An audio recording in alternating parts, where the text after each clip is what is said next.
Welcome back to the deep dive. We're here again, digging through the complex stuff to pull out, the insights you can actually use. Today, we are cracking open the creator economy playbook, really tackling that huge question, the one everyone faces. How do you build stable income?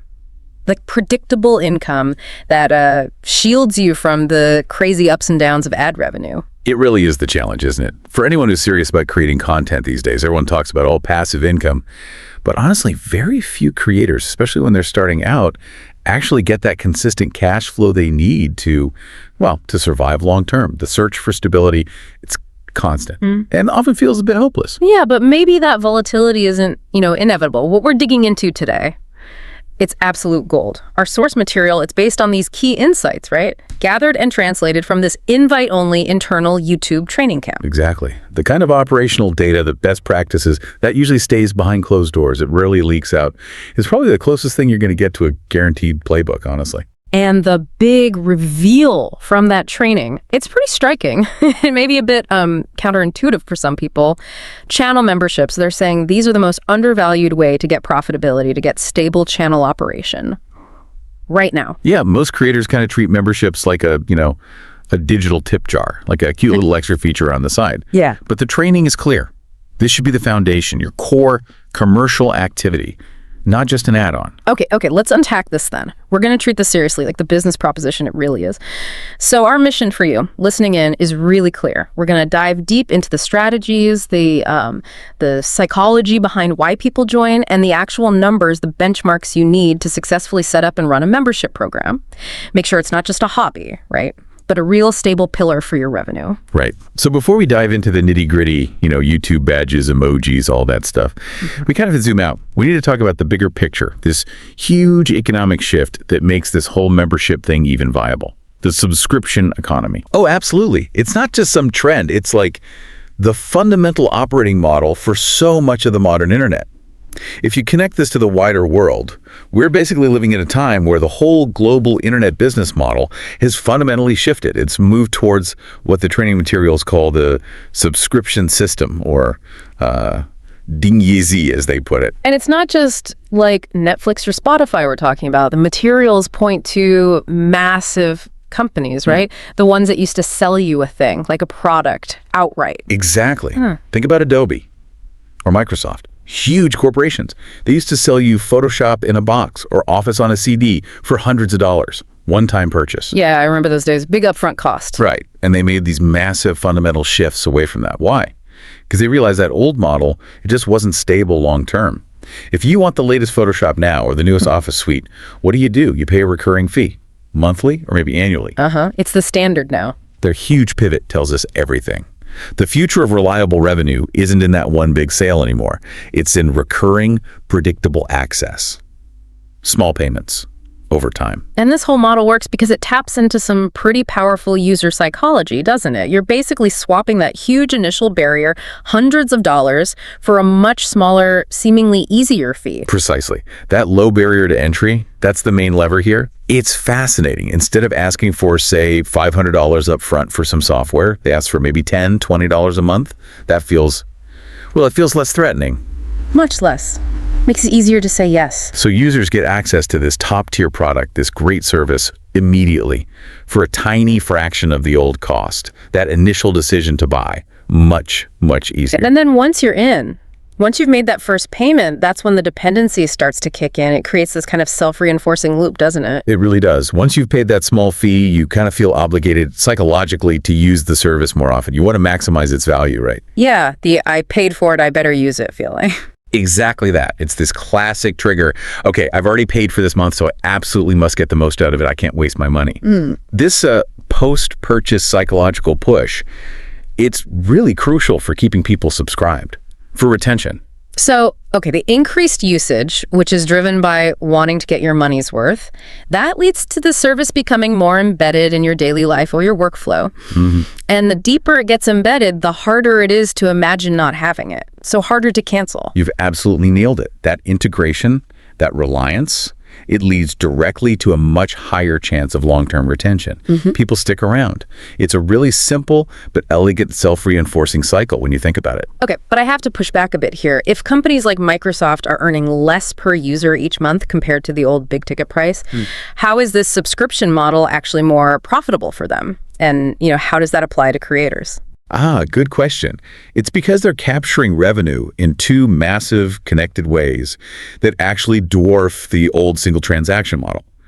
We can call these horizontal and vertical income streams. Okay, horizontal and vertical, break that down. Right. So horizontally, because the price is low, it's not scary, they attract a huge volume of subscribers. Totally. Millions of people paying small amounts. Low prices let that volume scale up really easily, turning into massive recurring monthly income. It's the sheer breadth. Got it. So lots of small payments adding up rather than fewer big ones. Scale, that makes sense for big companies. Then you've got the vertical income. Yeah. This is all about the lifetime value, the LTV, of each individual user. This metric is absolutely critical. Think about a typical viewer on your YouTube channel who just sees ads. Their LTV might be, maybe 5 cents a month? Super low. Their total lifetime contribution is tiny and fluctuates wildly. Right, unpredictable. But a paying member is a totally different story. Totally. Monumentally different. That small, consistent monthly fee, let's say it's $10 when you compound that month after month, year after year, it turns into a really substantial LTV for that single user. If a member stays subscribed for, say, 3 years, their LTV is $360 just from that one person. That's a massive predictable difference compared to the ad viewer. Wow. Okay. So it's the combination, right? The high volume from the low price point, that's the horizontal, and the high long-term value from retention, that's the vertical. That mix creates this incredibly robust sort of three-dimensional revenue stream. And that works for any business using this model, including, importantly, content creators. So bringing this all back down, what does this mean for a creator who's maybe just getting started, maybe just hit monetization? It means that offering a channel membership is basically the simplest, most direct way for them to tap into this incredibly powerful, dominant subscription business model. For a lot of creators, turning on channel memberships, that's their first real commercial venture, their first step into this world.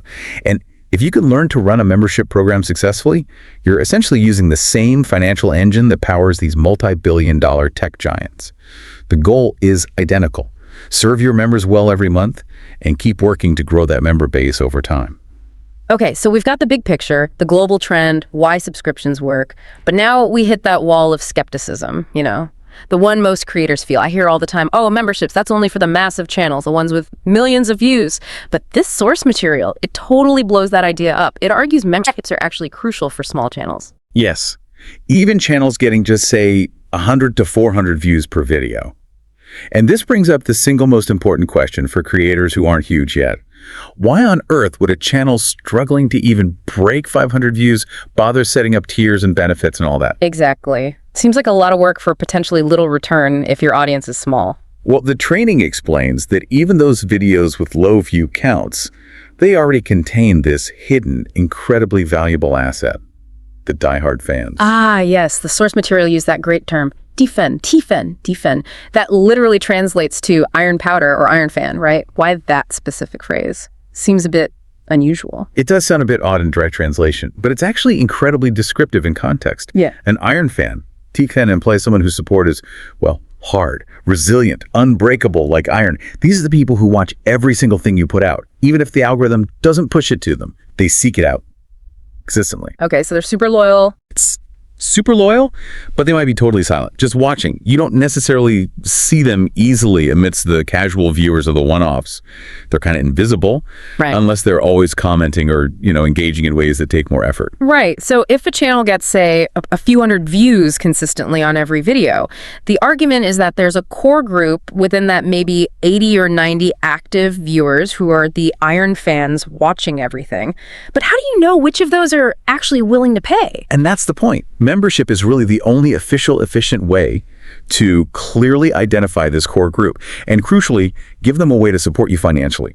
The data coming from this YouTube training consistently shows that within those 80 or 90 diehard fans, there's always going to be a smaller subset, maybe 10 people, maybe 20, who are so supportive, who value the content so much that they are genuinely willing to pay monthly, cold, hard cash to support the creator and often to get that feeling of belonging, that status. Okay, let's get into the actual numbers here, because this is where that idea of stability really starts to feel tangible, right?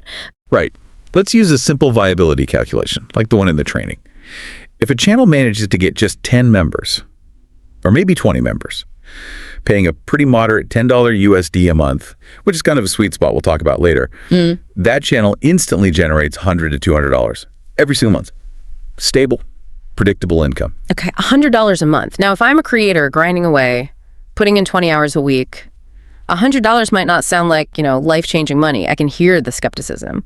Why is that $100 so important strategically? Because you have to compare it to the alternative. What else is bringing in money for that small channel? Ads, usually. For a channel with just over 1,000 subscribers, getting those low view counts, hitting even $100 a month just from ad revenue, that's actually really difficult, often impossible. And super unstable, right? Exactly. Ad revenue is all over the place. Depends on the season, your niche, the CPM rates that day, algorithm tweaks. If one video tanks, your ad money for the month can just plummet. Membership income, on the other hand, it's stable. It's completely insulated from all those crazy external market forces. Your 10 members are paying $10 each, period. You get $100, minus YouTube's cut, of course. So the membership income, it's acting like a buffer, an essential risk mitigation strategy. It's like an anchor in the storm.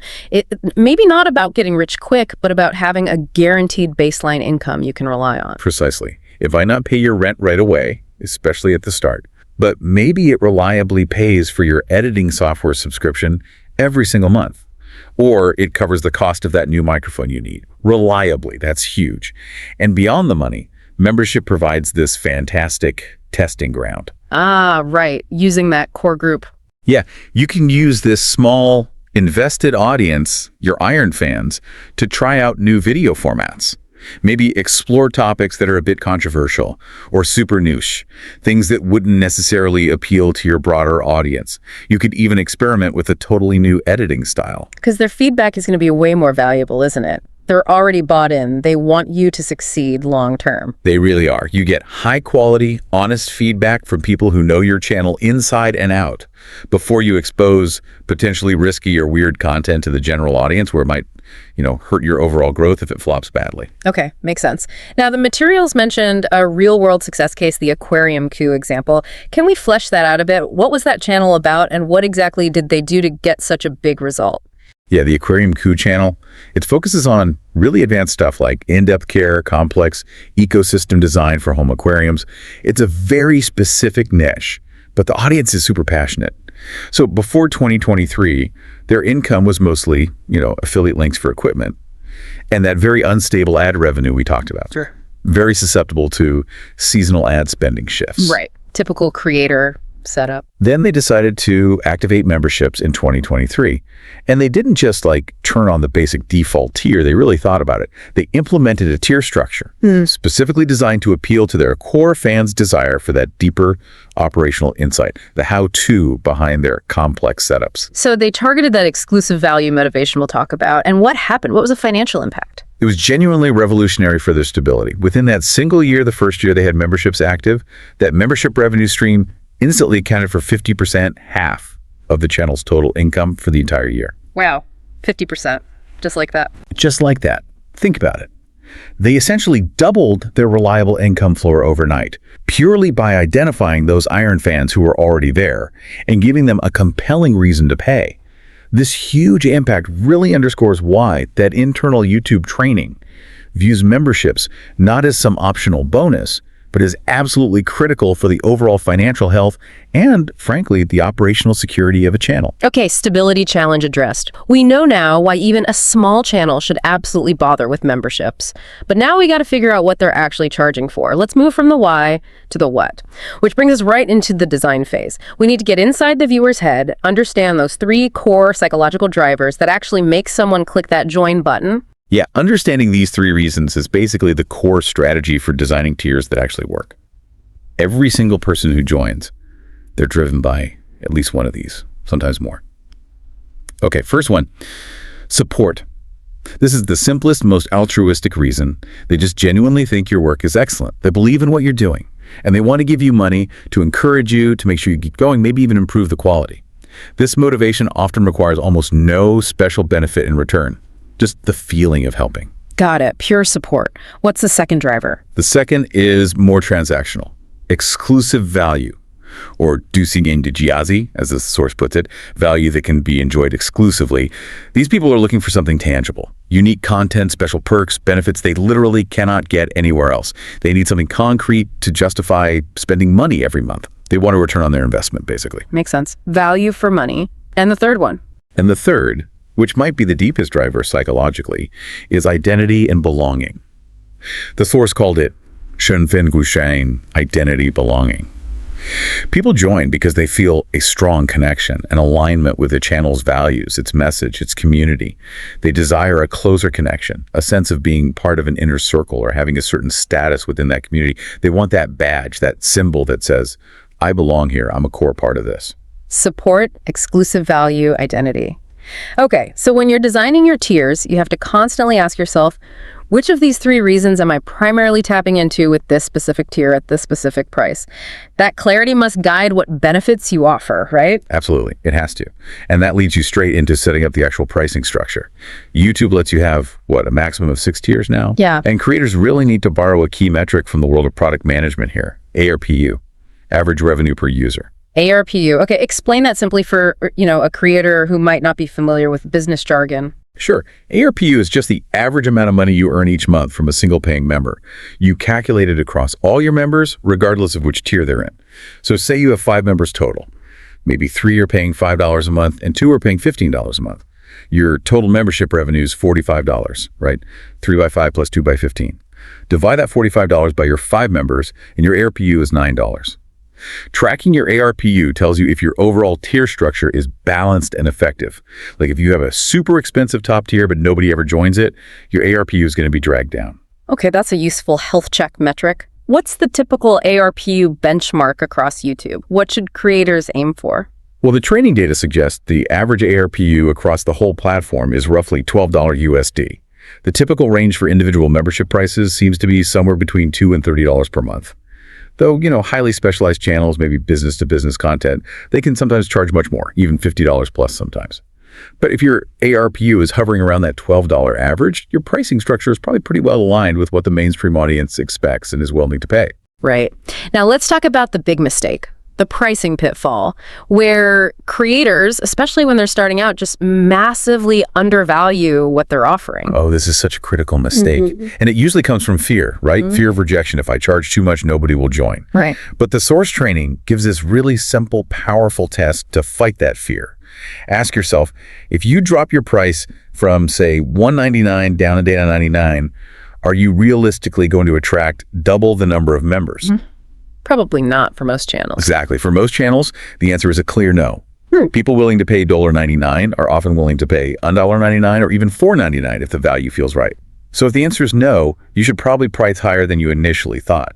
And why does pricing too low often backfire in the long run? Because you risk setting an anchor point. You basically train your audience to think your membership is a bargain bin item. If you start at 99 cents, trying to raise it later feels like a huge jump. They get anchored to that low price. A small price increase, say from $5 to $7, often results in very few members leaving, but it dramatically increases your income per member, your ARPU. And here's the kicker. Once you set a price for an existing tier on YouTube, you cannot change it. You can add new tiers, but you can't edit the price of one people are already subscribed to. So that initial price choice, it's a huge long-term commitment. You got to get it right, or as right as possible from the start. Whoa, can't change the price. That is a massive commitment. Okay, we also have to touch on the platform fee. YouTube takes 30%. That sounds, kind of steep, doesn't it? Especially for a creator making all the content, driving all the traffic. Did the training give any justification for why creators should be okay losing almost a third of this stable income stream? Yeah, it's a common point of friction. The training materials tend to frame it primarily around the convenience and the frictionless conversion. We'll get more into the platform choice later, but the argument is essentially YouTube makes it incredibly easy for a viewer to click join and pay. They handle all the global payment processing, currency conversion, sales tax issues, regulatory stuff in different countries. Okay, so it's the hassle factor they're solving. Right. You're essentially paying that 30% fee for a smooth, global, hands-off payment collection system. The alternative, setting up your own external system, can be a massive headache with payment gateways, compliance, etc. So it's a trade-off. lower net percentage for potentially higher volume, and zero operational hassle on payments. Fair enough. Trade-offs. Okay, let's shift to conversion rates. The numbers mentioned 0.3% to 2% conversion from your overall subscriber base to paying members. Honestly, those numbers seem terrifyingly low. If I bust my gut building up 10,000 subscribers and I only manage to convert 100 of them into members, is all this membership effort really worth it for just 1% of my audience? That's exactly the mindset the training tries to address.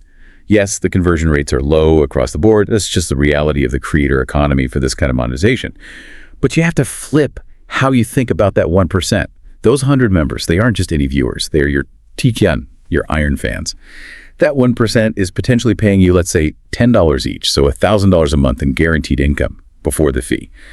And they are, without doubt, your most reliable source of valuable feedback and support. Per person, that member is maybe 100 times more valuable financially and strategically than a casual viewer who just watches ads occasionally. Okay, reframing it that way helps. So if a 1% conversion rate is actually common, maybe even healthy, that gives you a target. If I have 10,000 active subscribers, aiming for around 100 members is a reasonable goal. This becomes a really powerful diagnostic tool then, doesn't it? Absolutely. It tells you where to focus your energy. If you have those 10,000 subs but only, say, 20 members, that's 0.2%, you know your problem isn't audience size, it's conversion. You need to work on your membership marketing, your value proposition, the benefits you're offering. Conversely, if you hit maybe 150 or 200 members from that 10K base, right, 1.52%, you're doing great on conversion. You've likely tapped out the current willing pool. Your energy should then shift towards retaining those members and, critically, growing your overall public subscriber count to expand the potential pool for future members. Got it.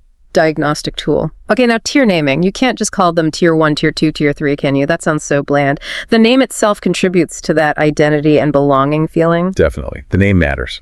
There are basically 3 popular styles you see. First, simple and direct. This focuses purely on the function. Names like fan member, supporter, benefits level, clear, but maybe a bit boring. Yeah, functional but zero personality. Second, the traditional hierarchy. Bronze, silver, gold, platinum, diamond. Everyone understands this progression instantly.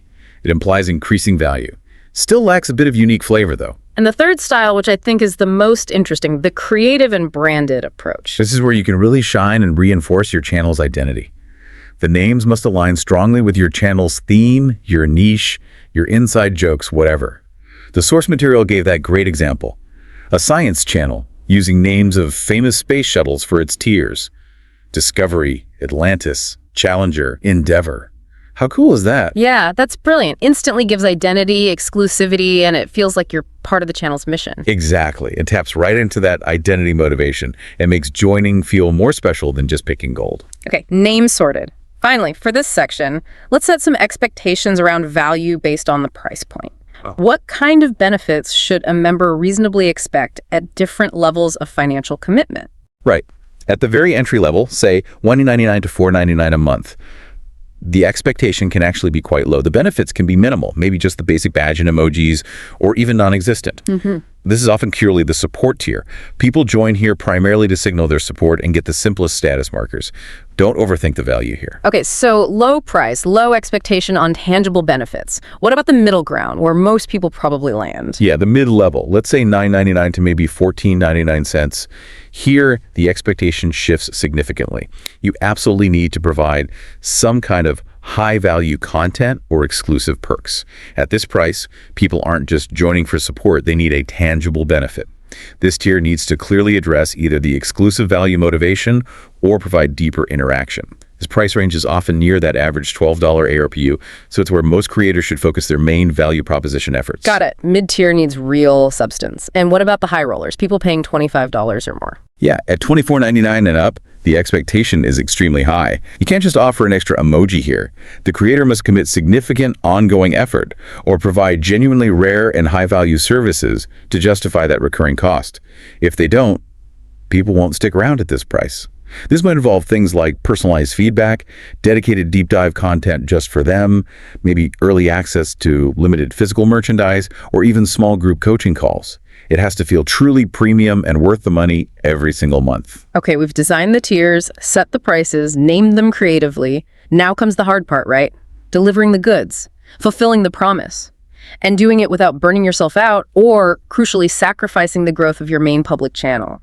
This is where a lot of creators seem to stumble. It really is. The enthusiasm is high at launch, but maintaining it is tough. The training provides this really useful matrix for thinking about benefits, structuring them based on the effort required from the creator.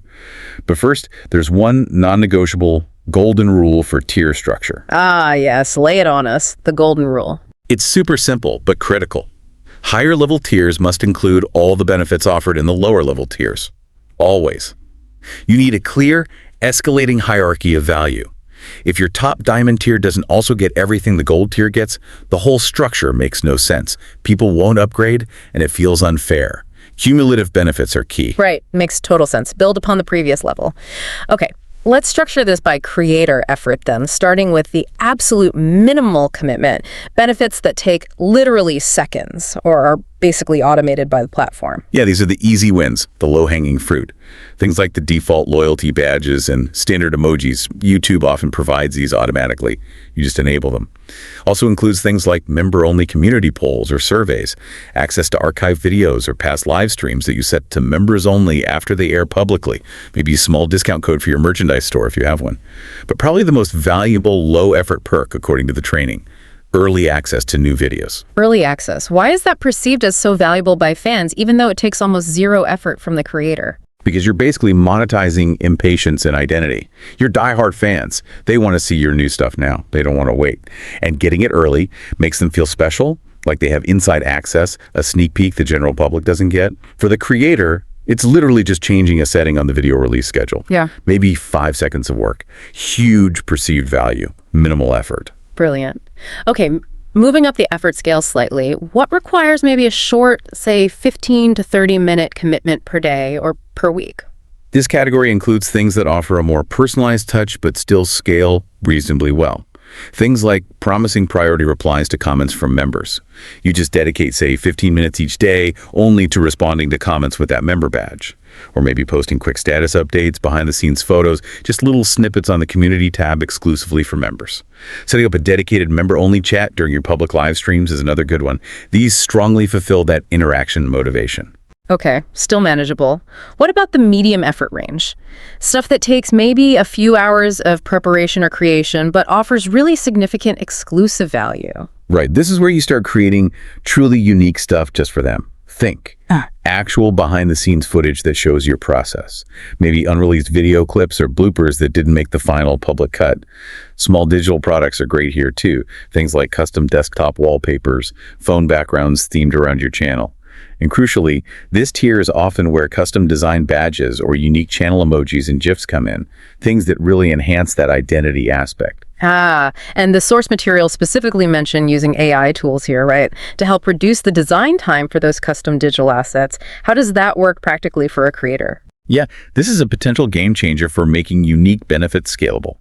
Instead of needing to hire a graphic designer, which costs money and time to create a whole set of unique loyalty badges or custom emojis, a creator can now use AI image generation tools or even advanced features in tools like Canva Pro to rapidly generate unique thematic visuals themselves, in maybe an afternoon instead of weeks. It dramatically cuts down the labor cost and time involved in providing a perk that feels really high value and personalized. It turns something that used to take days of specialized effort into something achievable in hours, making those custom identity markers much more scalable for the average creator. That's huge for making cool benefits feasible. Okay, finally, the longest, most effort-intensive benefits, the top-tier stuff. These require dedicated, ongoing creative output or significant logistical effort. They should definitely be reserved for your highest price tiers. This includes things like creating entire videos exclusively for members' content that never goes public, maybe producing limited edition, member-only physical merchandise, which involves design, production, shipping, logistics, and organizing events like online group Q&As, or even, much more complexly, offline fan meetups. These require substantial planning and time commitment. Okay, so we have the effort matrix. Let's also quickly categorize these benefits again, but this time by which of the three core motivations they primarily serve. Good idea. First category, exclusive content. This covers all those extra materials we talked about, the experimental stuff, the bloopers, the raw, uncut full-length videos, things that are maybe too niche or unpolished for the public feed, but incredibly valuable to true fans who want to see the real process.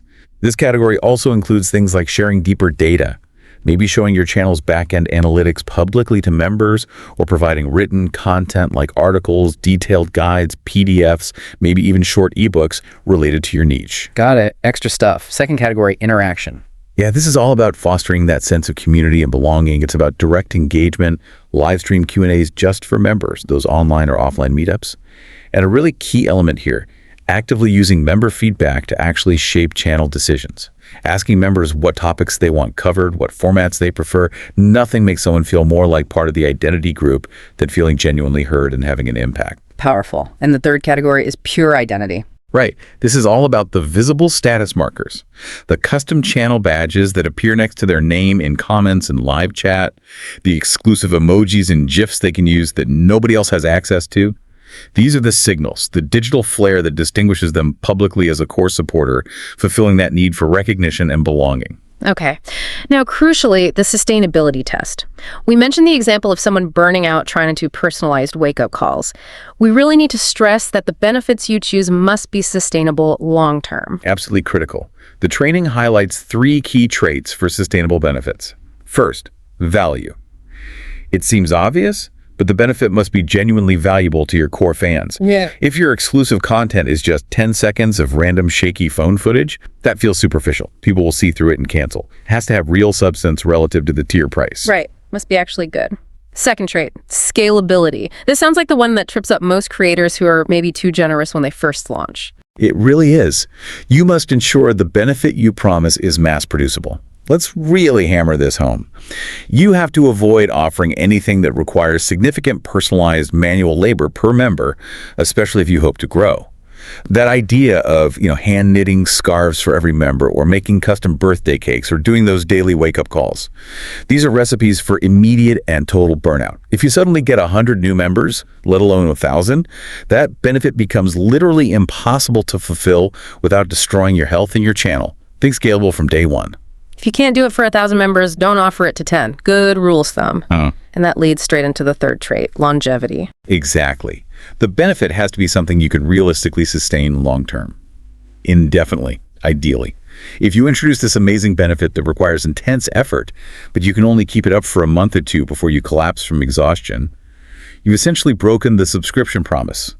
That leads to disappointment, cancellations, and negative sentiment in your community. Longevity means choosing benefits where you can maintain the promised quality and frequency consistently over time without killing yourself. And all of this ties into the final crucial caveat for benefit design, the absolute must-remember rule. Do not cannibalize your public channel's growth. Yes, so important. Your public content, the videos everyone can see, remains the single most powerful driver of overall channel growth, attracting new viewers, new subscribers, and ultimately, new potential members. Your membership program exists to monetize and deepen the relationship with your existing loyal audience, and to add that crucial stability. It should not replace or diminish the effort you put into the content that attracts new people in the first place. Member content should supplement public content, offer more depth, more access, behind-the-scenes stuff, but never, ever sacrifice the quality or frequency of your main public videos just to create member perks. That's shooting yourself in the foot long-term. All right, we've designed the whole structure, tiers, prices, benefits, sustainability checks. Now we get to actually doing it, execution. And the first step is timing the launch. We're all tempted, I think, to wait until everything is absolutely perfect, polished to a shine. But the training materials suggest basically the exact opposite. Yeah, the advice was really unambiguous on this point. Do not wait until you think everything is perfect. Launching early is almost always better. Ideally, the training suggested, launch the very same day your channel gets approved for monetization. Wow, same day. That seems really fast. Counterintuitive, even. Why launch something that might feel imperfect or unfinished? Because launching early does several critical things immediately. First, it instantly identifies those iron fans we keep talking about, the ones who are ready and willing to support you right now. It gives them a clear, official channel to do that. If you wait 6 months to perfect everything, those super supportive fans are just sitting there, maybe wanting to support you, but having no easy way to do it. You might lose that initial enthusiasm. Second, by launching early, even if it's just with 1 or 2 really basic tiers and simple benefits, you start collecting invaluable feedback immediately from your most invested audience members. They'll tell you what they like, what they want more of. Plus, let's be honest, if you launch early and maybe nobody joins right away, who knows? There's no public failure. You just quietly gain operational experience in running the system. There's almost no downside to launching early, even simply. Okay, launch early, iterate based on feedback. Got it. Now, let's move to probably the biggest strategic decision in execution, platform choice. YouTube's built-in memberships versus using an external platform like Patreon or Ko-Fi or others. This really feels like the core trade-off between convenience and pure profitability, doesn't it? That's exactly what it is. Let's break it down. YouTube membership. The huge advantage is the simple, seamless conversion flow. High convenience. The viewer's already logged into YouTube. They're watching your video. The join button is right there below it. Clicking it is easy. Payment is often already linked to their Google account. It's incredibly frictionless. And that low friction drastically increases the number of people who actually complete the sign-up process. The big drawback, as we discussed, is that high 30% platform fee. So a $10 membership only nets the creator about $7. Okay, high convenience, lower creator cut. Now let's look at the numbers for external platforms. Right. Platforms like Patreon or Ko-Fi often boast much lower platform fees, sometimes as low as 5% or 8%, plus payment processing fees, which are usually small. This means the economics look much better for the creator on the surface. For example, a creator could potentially offer an external membership tier for, say, $8. After a 5% platform fee and maybe 3-4% processing, they might still net around $7.40 or $7.50. So the creator actually makes more money per member, and the audience member saves $2 compared to the $10 YouTube tier. Seems like a win-win, right? It really does. Lower price for the fan, higher net income for the creator. So why wouldn't every creator just use an external platform? This seems like a total no-brainer for maximizing profit. Because the hidden killer. Conversion friction. The conversion trap, as the source material implicitly calls it. Using an external platform introduces massive, often soul-crushing friction into the process. Think about the steps involved for the viewer. They have to. 1. Decide to join based on your pitch in the video. 2. Find and click a link in your description or end screen. 3. Leave the YouTube environment they were comfortably in. 4. Land on a completely new website, Patreon, Ko-Fi, etc. 5. Probably need to register for an account on that site if they don't have one. 6. Then figure out how to link their payment method, credit card, PayPal, to that new account. 7. Maybe even download a separate app for that platform to access benefits later. Wow, yeah, that's a lot of steps. A lot of places for someone to just give up. Exactly. And the source material hammered home a key truth from e-commerce studies.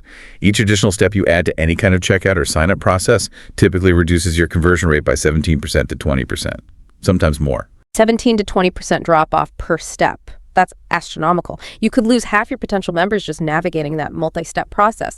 So, okay, you might save, 20-25% on the platform fee by going external. But if you lose 50% or 60% of your potential members because the process is too clunky, you've absolutely lost money overall. Guaranteed. Precisely. The decision point between YouTube and external really boils down to your specific value proposition versus that friction factor. If the exclusive value you offer is so overwhelmingly unique, so compelling, maybe you're an artist providing original digital downloads people cannot get elsewhere, or a musician offering exclusive tracks, then your audience might be motivated enough to push through all that friction. In those cases, the external platform might win out due to the better economics. However, if the primary reason people are joining is for support or identity, they just want to back you and get the badge, then YouTube's convenience and incredibly low friction almost always wins. You'll likely get significantly more members signing up via YouTube, and even after the 30% cut, your total net revenue will probably be higher due to the sheer volume difference. Okay, that's a really clear framework for making that platform decision. It's about friction versus unique value strength. So, platform chosen, you're ready to launch. How do you actually announce this new membership program effectively? It can't just be a quick, oh, hey, memberships are on at the end of a random video, right? No, definitely not. You need a proper launch strategy. And the training recommended a specific two-pronged video approach. First, you need a dedicated public announcement video. This is a standard public video aimed at your entire audience, members and non-members alike. In this video, you need to clearly explain why you're launching memberships. What's the motivation? Are you trying to fund better equipment? Hire an editor? Dedicate more time to research deeper topics? Be transparent about the goal. And crucially, this announcement video must explicitly promise that the experience for non-members will remain completely unchanged. Reassure your general audience that they won't be losing out or getting less value just because memberships exist. This prevents alienation. Okay, public announcement sets the stage, reassures everyone. What's the second video? Sounds more focused. That's the join button video, sometimes called the conversion video or promo video in YouTube Studio. This is a much shorter video. The advice is keep it incredibly brief, like maybe 30, 60 seconds, to avoid viewer fatigue right at the point of decision. This video only plays after a viewer has already shown interest by clicking the actual join button on your channel page or below a video. Its single solitary purpose is to convert that already interested viewer into a paying member right then and there. So this video needs to be purely transactional. Clearly, concisely, and attractively detail the specific rewards, the cool benefits they get at each tier, what their money actually buys them. It's your final sales pitch to someone already leaning in. Got it. Public video for awareness and reassurance. Join button video for the final conversion push. Smart. Finally, throughout this, we've kind of stressed the importance of not setting and forgetting. Continuous optimization is key. The initial launch is just step one. Let's revisit that case study mentioned earlier, the one about the channel that dramatically increased revenue by refining its tier structure after the initial launch. Yeah, that case study is powerful because it proves that even if you launch imperfectly, maybe too simply at first, optimization later can still yield massive results. So this channel, they initially launched way back in 2019 with just one single basic membership tier, probably just a support tier. Later, realizing they were likely leaving money on the table and not catering to different levels of fan commitment, they went back. They took the principles from the training to heart and implemented a much more strategic system. 4 distinct tiers, ranging widely in price from $4.99 all the way up to $49.99. Each tier clearly targeted different motivations and offered escalating value. Okay, so they went from one basic tier to a sophisticated multi-tier structure. What were the results of specifically optimizing that tier structure? The results were immediate and dramatic. Within just 30 days of launching the new optimized tier structure, the channel saw a 4-fold increase, 4x, in their total monthly membership revenue. And, maybe even more impressively, they saw a 36% jump in the number of new members joining within that same first month. Wow, 4 times the revenue and over a third more members, just by redesigning the tiers. Exactly. It perfectly demonstrates that the execution phase isn't a one-time setup. It's a continuous process, a marathon of improvement. You launch, you gather data, who's joining which tier, what's your ARPU, and you refine. If you find your ARPU stuck low, maybe you need to add a more compelling higher value tier. If your overall conversion rate is poor, you need to improve how you present the benefits, maybe tweak the benefits themselves, or make your announcement video clearer. It's ongoing optimization. That's incredible. It really reinforces that core idea membership isn't just a feature you turn on, it's an operational strategy, a business unit almost, that requires ongoing attention and refinement based on the data. Absolutely. And what's interesting is the training materials apparently even touch on more advanced stages later on. Things like specific strategies for improving member retention, techniques for scaling your membership program once it's mature. But those advanced tactics are considered almost irrelevant if you haven't first mastered these foundational phases. The initial design based on motivations, the smart pricing and tier structure, and the effective execution of launch and platform choice. Get that foundation right first, the training implies, and the growth and retention become much easier to manage later. Hashtag tag outro. So there you have it. We've basically taken the internal notes of the playbook from YouTube's own training and laid out the strategy for really maximizing your revenue and connection through channel memberships. I think the key lesson, the big takeaway here, is that memberships are absolutely manageable, even for smaller creators. They offer that incredibly valuable, stable income stream and that direct line to your most valuable feedback source. Yeah, but success isn't automatic, right? Yeah. It requires that really strategic design, making sure your tiers align clearly with those 3 core motivations: support, exclusive value, and identity. And the execution, especially that platform choice, demands a really careful balancing act. You're weighing the potential for higher membership volume through low friction, which strongly favors using YouTube's built-in system against maximizing the profitability per member, which, on paper at least, might favor external platforms if your value proposition is strong enough to overcome the friction. It's been an incredibly detailed look, transforming memberships from what many see as just a tiny side feature and afterthought into potentially a foundational pillar of your whole creator business. It really can be. And thinking about all this, it raises one final, maybe provocative thought for you, the listener, to kind of mull over. Think about the data, the experience, the insights you currently possess, related to your niche or your craft that you probably just give away for free right now. Maybe it's your deeper operational knowledge, how you actually do things behind the scenes. Maybe it's your personal journey and the lessons learned in your field. Maybe it's just your raw, uncut working process footage. Ask yourself, What hidden value do you possess that the general public might just scroll past, but that your biggest, most loyal Iron fans would genuinely find fascinating, insightful, and maybe even be willing to pay a small monthly fee for access to? That unique, maybe unpolished, behind-the-curtain value, that might just be the core of your next successful membership tier. Finding the hidden value, that's definitely a deep dive for another day. Thank you for joining us on The Deep Dive.